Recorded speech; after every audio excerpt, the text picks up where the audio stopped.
This is the Big O Show. This is the Big O Show. All right, let's get into it, baby. Let's talk a little football. Let's talk about the hottest story in South Florida, one of the hottest stories in the country, and one of the hottest sports stories in the entire world. And Michelle Kaufman of the Miami Herald has the pleasure of covering it on an everyday basis. She is worldwide and in charge. She is Michelle Kaufman.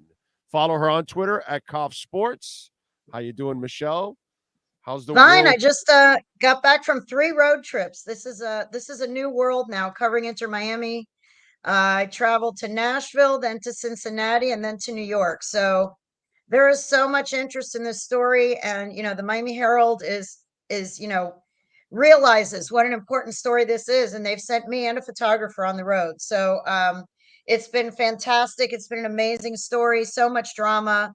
And Matthias Ochner has taken some incredible pictures. If you guys haven't seen his photo galleries, click on my stories, because he does usually between 40, 50, 60 pictures a game. And there are some incredible shots of Messi and everybody else on that team. So anyway, there's been a lot of drama since we last spoke, a lot of drama. The Leagues Cup win in penalties, and, Cincinnati winning that one for the, to make it to the final of the US Open Cup. And then New York the other night was just incredible. The atmosphere there, it was almost all entirely Messi fans. Even the New York Red Bulls fans were chanting, "We want Messi, we want Messi."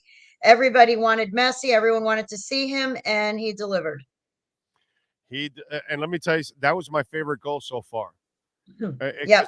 It wasn't the goal score itself. The three No, with the angle of that, the angle and the weight of that pass, how he even saw Kremasky, how he saw him through a sea of defenders, sends that diagonal pass. Like, where did he even see that?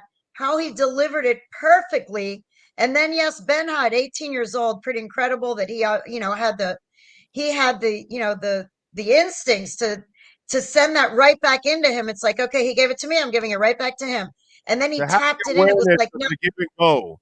To have the awareness of the give and go is huge. Yes, at 18 years old is pretty incredible. At that moment, they give you the ball. All you think about is scoring at that moment. You close yourself out and you just look at the goal and you try to be greedy at that moment. And for him to have the wherewithal and let me tell you something, not only that one, but the Alba pass to get it to Messi. Oh, yes. And then yeah. To dodge a couple of defenders to then hit it, sidestep that ball and hit it to Kremasky. I mean, just everything that happened before the goal to Messi, to me, that's my favorite goal out of all of them. The goal itself, the actual goal was a tap-in. It was the easiest goal that he's had. It's just the build-up to that goal was so beautiful, and it's been shown. It's everywhere. I mean, that highlight is all over the place, and everyone is pointing out the same thing, that it was the passes that led to that goal, and that, it was absolutely beautiful. And even though he didn't start, and the fans were chanted, "We want Messi, we want Messi, we want Messi," people paid thousands of dollars for tickets, including my own husband, to take my daughter to the game. Everyone, he played 30 minutes only, but everyone left satisfied because, he played 30 minutes and they won the game, and he scored in a beautiful fashion, and everybody went home happy except, the diehard Red Bull fans. But it was a great atmosphere at that game. It was their largest crowd ever at Red Bull Arena, over 26,000. And like I said, the theme everywhere you go, that's going to be the theme. Biggest crowd, highest price for tickets. They also showed this game live in Times Square. Apple took a whole giant screen in Times Square, and there were thousands of people gathered, a lot of them wearing pink and a lot of them wearing Argentina jerseys, gathered on the streets of Times Square watching an MLS game in Times Square. I mean, these things just would not happen without Leo Messi. They wouldn't happen with any other star player, wouldn't happen with Neymar, Mbappe, whatever. Messi he's a whole other level. Hold on, I gotta let my dog out. Hold on. Okay, go ahead. Dogs are very important in our lives. Yeah, So, sorry that's about why that. Otherwise she's that's barking the entire interview. Okay. that's it. You're a dog person. That's why, dog people are good people. The other thing that I was going to ask you, um, Callender, his play Oh my again. God. Jesus, man. I never want to forget Callender because I get it, but I kind of almost argue that Callender is the second most important player. I know, I was going back and forth with Panizzi. He's like Busquets, and I get it. But damn, dude, Callender is one of the reasons why you're also on this roll too, man, Without because Callender, no. Without Callender, they don't win in that PK shootout. He made his PK and then saved a PK. He's made incredible saves from the field all season, and especially during this run, even that's before this run, but during this run, no, absolutely. My brother, who's a huge soccer fan and played, and he still plays, and he's 51, he's still playing in a league. He called me up and he's like, I hope you mentioned Drake Callender in your game story, which I didn't mention him enough. He said, he is unbelievable, the saves he made in that game. And I hope that he's getting the attention that he deserves because Drake Callender is having a standout season. He's going to be called in. I'm hearing he's going to be called into the U.S. camp for the September friendlies, as is Yedlin and Kramaski, apparently. They're going to be called into camp on the provisional roster, which is 50. It doesn't mean they'll make the 23, but the fact that they're on the radar of the U.S. national team is it says a lot. it should be. He's been awesome for us since last year. He's been the MVP on this team until you got Messi. I mean, without Callender, my God, he was the reason why you would watch most of the time because he was Yeah, so and he's only 25. He's very young. He's very young oh, for a keeper. He has yeah, so much upside. I mean, he is a college kid who came in 2020 as a college kid, third or fourth on the depth chart at the start, and has slowly made his way up. And since last year to now, I mean, he's just playing out of his mind. He's really, really, really good and deserves every bit of, he deserves more attention than he's getting for sure. I know the Red Bulls are not a great team, but I still was really impressed pre-Messi the way the guys played. Obviously the rise of Taylor. Now you see, well, Taylor and Campana and these kind of guys that were kind of your stars before the stars got here. They did a really good job. They took the 1-0 lead and all that. I want to Messi. That's a Messi factor too.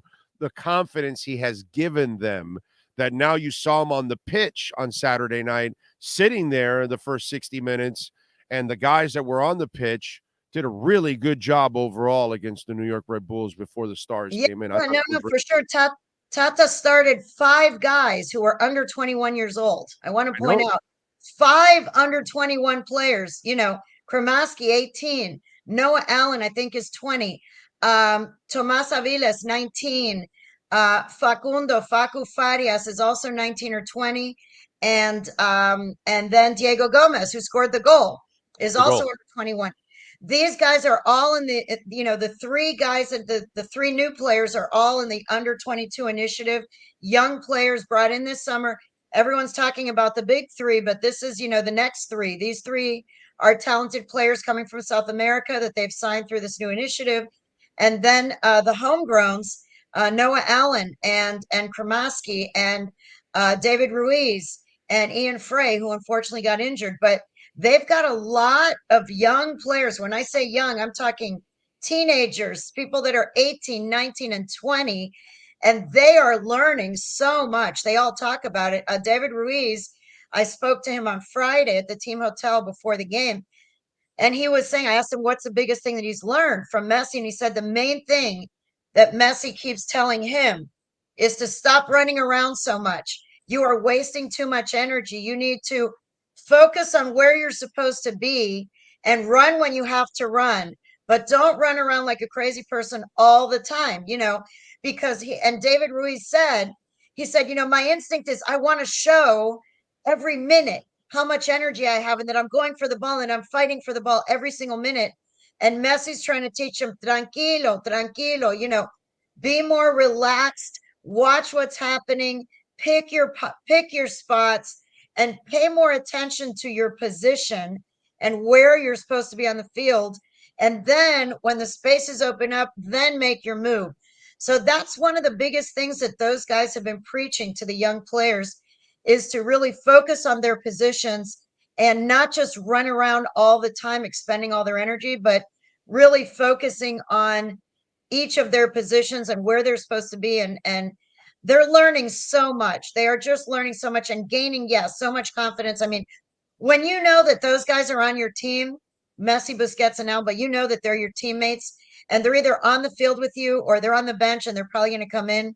That gives your whole team the confidence, like, we can win this game. We can win this game. We can win this game. Before that, it was like, we hope that we can win this game. Now I think they all go into every game saying we can and we probably will win this game. And that's a very different mindset. Well, I'm with you there. Now, what are you expecting in this Nashville game? Because Nashville's better than the Red Bulls. So, and do you rest Messi again and bring him off the bench? No, he's not going to rest. He's not going to rest. Tata already said that he's going to play Nashville and ALFC. They want to try to make a push this week. They have 3 games to get points.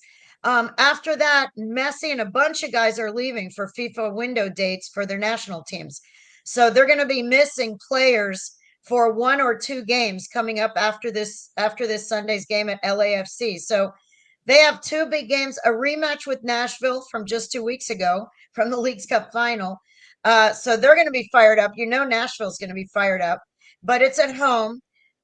But they have this game and then they have the game at LAFC, which is another really big game against, the defending champions. So that's going to be another very high profile game in Los Angeles. The crowd's going to be wild. So I believe that Messi will start both of those games, and they'll start with their regular starting lineup for those 2 games. After that, because they are so far down the standings, they need to try, if they're going to have any chance at all, they would love to get 9 points this week, which is a lot to ask. But after this week, when they lose half their team to the national teams, the schedule actually after these 2 games, which are really tough, it actually eases up a little bit. The next 2 games that they're missing, if I'm correct, the opponents aren't. Let me look at it. Let me look it up. Kansas City, I think, is Kansas City is not very good. And Atlanta, do they have a good record this year? No, right? They're okay. They're, Atlanta, they may be back. They may be back for Atlanta. I think that the window dates end just before the Atlanta game. Atlanta's number 6, so they're pretty good. But it's not actually, the 2 better teams are the ones you're about to play in Nashville and LA. And then the 2 lesser teams come after that, which maybe without some of these top dogs, you might be able to, survive and win one of them at least. Right. Yeah. So I think Tata, right now, Tata is going to be earning his, the spotlight is on him right now, also with the load management, player management, roster management. Messi wants to start and play every game and every minute. He does not ever want to take a rest. This thing of him taking a rest in New York, believe me, that was not his idea. Tata had to convince him and persuade him. He never wants to. He always wants to play. By the way, there's no diva in this dude. Right. Nothing. No diva. I mean, he didn't get here and Higuain the thing, and I'm just going to smoke cigarettes and hang out and drink. Oh, no. Come here, and he has been laser focused. Laser focused. Yes. He has taken care of the fans. He took care of Yedlin when they won the trophy, that he had him hold it up. I mean, his leadership, his effort, he plays every minute. He plays defense. Yeah. How many times do you see him go all the way back to play? When he doesn't have to, he can go hang out in the midfield and just wait whatever he wants. I mean, dude, he has sold out completely. So much respect for that. When he played 30 minutes the other night, I was like, this is insanity that this superstar refuses to leave the field and is going to play 130 minutes tonight. Because with the extra time, he played 130 minutes that night. Yeah, he played 130 minutes. No, the guy loves to play. He never wants to come out. He never wants to take a break. He's the ultimate teammate. He's just the ultimate pro, ultimate teammate. He's always praising the other guys. The thing that he did with Yedlin, insisting that he put on the captain's armband, and Yedlin, you can see him in the video, Yedlin saying, no. He said no like 10 times. No. And Messi literally grabbed his arm and he put the captain's armband back on Yedlin's hand on his arm and said, "You're going to wear that captain's armband." And he wanted to lift the trophy with Yedlin. He recognized Yedlin was the captain before he got here. Yedlin carried this team through all of the ups and the downs before this dream ride that they're on now. And when they got that trophy, he didn't want to stand there like the savior, like, "Oh, here I am with the trophy. I'm Leo Messi. I came to the rescue of this team." He wanted Yedlin to get the respect that he deserved for bringing the team to this point, to where the point where Leo Messi came in. So I thought that gesture spoke volumes about what kind of guy he is. He could have taken all the credit and take all the pictures with himself alone holding that trophy. He would have nothing of it. He is very, very, very, very much a team player. If you think his awareness is only on the pitch, you're wrong, bro. His awareness is on all very the good time. psychologist. Very good All psychologist. Yes. All the time. All right, what do you got going on in the Herald so folks can check you out? Thank you for taking time. Well, yeah, I mean, I'm going to write today. I have to go to a meeting now, but then I'm writing a story about some of the young guys. I spoke to Facundo Farias. I spoke to Thomas Aviles. I'm going to write about Diego Gomez, some of these young guys, and what they're learning from the older guys, and how the meshing of the old and the new has been happening on this team, because it's pretty incredible that in 5 weeks they've been able to gel the way they have. So, I'm writing about that. And then tomorrow we'll have a preview of the game. Wednesday, I'll be covering the game. And then Thursday, I'll have my own podcast, Inside Inter Miami. Will be dropping early Thursday morning. So anyway, watch Big O, watch me, watch everything about this team. There's so much to talk about. It's a really, really exciting time right now. It is just the best. Just the best. It is. It's really fun, really fun. So now our summers are exciting now. You know what I mean? It's like, Yeah. I love the Marlins, but they don't make the effort like the Moss brothers are making the effort, and the results are there. It's amazing. Follow her on Twitter at Kauf Sports as she travels the world covering Messi. Michelle, as always, thank you. Appreciate you immensely. Right. By the way, the Herald's going to send you whenever Messi goes abroad, right? Because it's a story now, part of Miami now, right? I would not be surprised if this team plays Barcelona in a friendly. That's what I'm saying. You know what I mean? I could see that happening. A big tribute to Messi type thing. I could see that happening in the off season. So get ready. Oh man, this club is going to have the international appeal that is just crazy. Yeah. That just, it's going to be awesome, man. It really is going to be awesome. All right, Michelle, as always, thank you. Have a fantastic. Right, take care. Thanks. You got it. There you go. The great Michelle Kaufman, baby. We can't talk enough Messi and Inter Miami. Man, I am so happy for Messi and Inter Miami and the Moss brothers and everything. I love the fact that we've got a great soccer team down here, and the sport now will get a great chance to grow even more than it has already, because, hell, it's got 30 teams. So it's not like it hasn't grown a ton.